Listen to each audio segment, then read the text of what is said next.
Guys, make sure you're following us on Spotify and Apple Podcasts. It massively helps us out. Enjoy the episode. Mate, I'm not even joking, yeah. This might sound a bit weird, but I am slowly turning into a West Ham fan. Listen, do you know what? Out of all my group of friends, I've had honorary Hammers fans a few times. Reeves dipped in every now and then. Yeah. Mate, they're growing on me. Mate, we are massive. I was going to ask you, how big are West Ham right now? It's getting it's like a joke now, right? Because we started off we was a big club anyway, like deep history. Yeah. East of London. Medium-sized club, I'd say. No. Big club. Rich history, lovely stuff. Working men's club. Yeah. Working men's football. We love it. And then we've sort of grown over the years. And all of a sudden, massive might not even be the term to describe us. You say massive is an understatement these days. I think we could be heading towards colossal. You've kind of gone down the route of the Three Lines Skinner and Badil song, where everyone went, "It's coming home." Yeah. And then it actually started coming home, and we were like, "Oh, you just can't deny it. It's actually coming home now." But this is the thing. And now West Ham are massive. But now they actually are massive. They are. We're tied on points with City this season. Thanks to the result last night. And goals, right? And goals. I thought you'd gone above City. No, we're tied on points and same goal scored as Manchester City. Yeah. This That's season. so ridiculous. I'm sorry, but that is stupid. Do you remember last week when we were like, "Nah, West Ham, I think the top three are pulling away," and now they are the top forward against Palace. We're 3 points clear of the fourth place now. Yeah. See, my head can't quite comprehend if you lot get Champions League. Do you know what? As a West Ham fan, right, I'm a realist. You've got two ways of doing it this time. We do. We have Europa League. Yeah.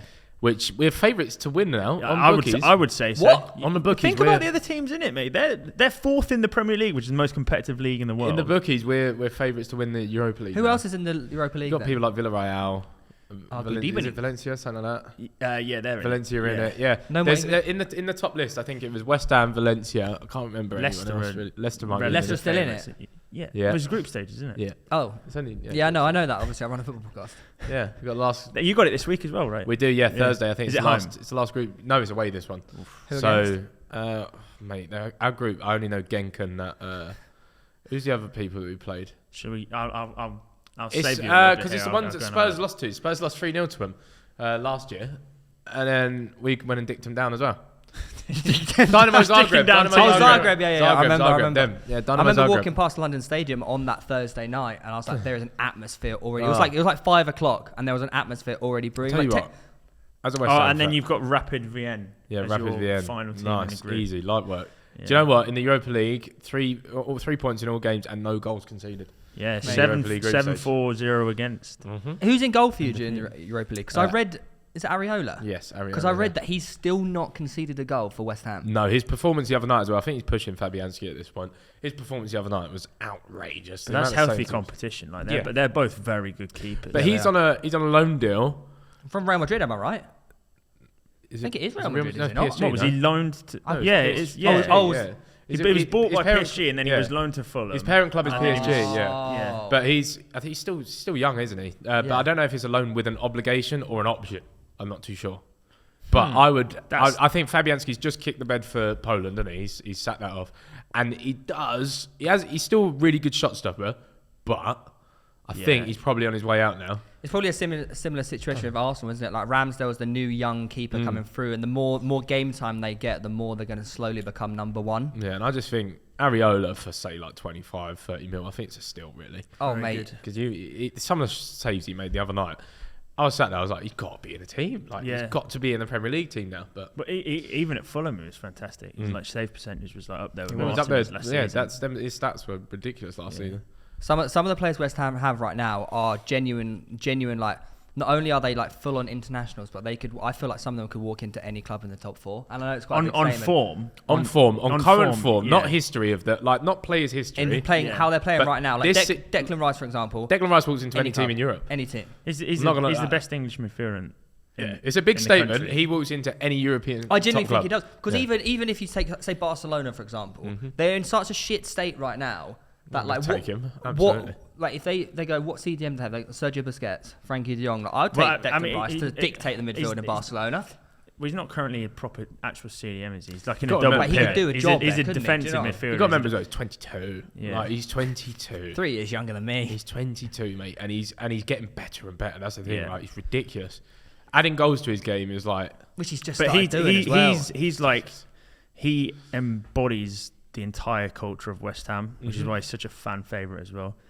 Ben Johnson's another guy that came up. Ben Johnson come through the academy as well, and he's recently got in the team, and he's doing phenomenally. Mate, he's like 600 minutes, no goals conceded against him or whatever until. He's finished. Yeah. Oh mate, sublime. Wait, quality. Cut in on this. Mate, it's The ridiculous. first goal in yesterday's I game. missed the first goal because obviously I was dropping him off. You said before we started this, I watched last night's game. Yeah, I dropped you off at the first half and I watched the second half. Do you not remember? Oh. So when you say you watched the game, you watched the second half of Well, football. the most exciting half, if I'm being honest. There was more goals. To be fair, there's a little bit of drama. No, it wasn't. but- There was 3 in the first and 3 in the second. Was There's it? 4, 2 in the second. I was just 4-1, fuming that there was like 4 goals for West Ham and none of them were Mikel Antonio. Yeah, my Yeah, fantasy team was screaming. He's still played amazingly though. Like Yeah, he did. Yeah. That's the thing. He enables other players to do what they did Yeah. last night, like his flick-ons and whatever. And people, what I think Antonio's good at, right, is if he don't score in that game, everyone's got their attention thinking, oh, we need to nullify him anyway, Yeah. which just enables Bowen round, Fornals round. it's basically. Well, actually, I'd say they're both on par, but it's like when Lukaku plays for Chelsea. Yeah. Him not providing points himself. Yeah. Obviously brings a lot of other players into the game. Well, everyone's got It's so just much focus cancelling on out. that. Yeah. And then even though you might think, oh, great, we've nullified him, you've now leaked 2 goals from the midfielders that are chipping in. And then when you think, oh, right, well, now we need to take up, he's going to go and do it. Yeah. He's really good to have because Where physical. would you rank Moyes as a manager in the Premier League table of managers? Because the culture and the squad and the way you're playing now is probably the best West Ham. It's the best team harmonised West Ham. I've seen. It's the best harmonised West Ham squad I've seen ever in my life, being a West Ham fan. And I tweeted before. I think I tweeted before saying I owe him an apology because I remember that season where it just weren't good. Like it was a bit horrible. And I was like, it's David Moyes. But now I'm like, it's David Moyes. Yeah. Like the way he's got these slot playing is a joke, and they seem to all fully believe it, like in his ways of playing, and it's paying off on the pitch, I suppose. I think everyone forgets like how good of a job he did at Everton. That's what I was just about to say. I feel like his time at United has tarnished how good of a sort of culture he can create. Well, if you look at the scape of the Premier League right now, you know how Spurs apparently looking at Conte today after sacking Nuno, Ollie, morning. pretty much a lot of people want him out. If he hadn't been at United, now he'd go to United. Do you not think everyone would be going, get Moyes in that job ASAP? Yeah. He had such a difficult job at United. Like, I genuinely don't. I think if he was given more time, which one problem about Moyes at United, he wasn't given enough time. I think anyone following Sir Alex Anyone, Ferguson. but even the same as Arsenal. He's got to be good because he was recommended by Sir Alex. Ferguson. I know. Himself. But anyone following Sir Alex Ferguson is going to be shit. He was there for like 30 Well, not years. shit. It's incomparable. You can't change, isn't it? you can't compare it. You can't compare it. Like that bloke is arguably probably the best Premier League manager of all time. Yeah. And what he did with that, like I remember growing up and thinking, like you'd be scared of playing Man United, but Yeah. I'd still watch them because it was unreal. Yeah. Like you're watching that era of football and you're thinking, oh, blimey,